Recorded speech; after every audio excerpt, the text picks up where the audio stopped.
वो कहती है सुनो जाना, मोहब्बत मोम का घर है, तपिशे बदगुमानी कहीं पिघला ना दे इसको।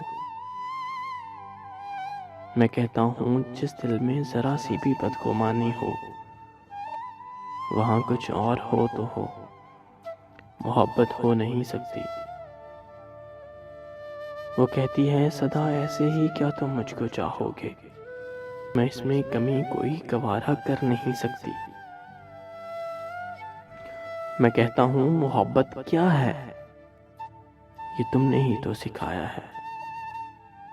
मुझे तुमसे मोहब्बत के सिवा कुछ भी नहीं आता।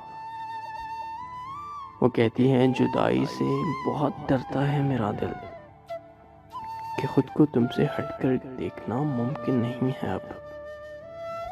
मैं कहता हूँ यही खदशे बहुत मुझको सताते हैं, मगर सच है मोहब्बत में जुदाई साथ चलती है। वो कहती है बताओ क्या मेरे बिन जी सकोगे तुम, मेरी बातें मेरी यादें मेरी आंखें भुला दोगे क्या।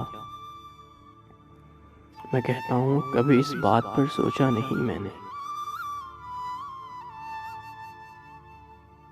अगर एक पल को भी सोचूं तो सांसें रुकने लगती हैं। वो कहती है तुम्हें मुझसे मोहब्बत इस कदर क्यों है, कि मैं एक आम सी लड़की तुम्हें क्यों खास लगती हूँ। मैं कहता हूँ कभी खुद को मेरी आंखों से तुम देखो, मेरी दीवानगी क्यों है ये खुद ही जान जाओगी।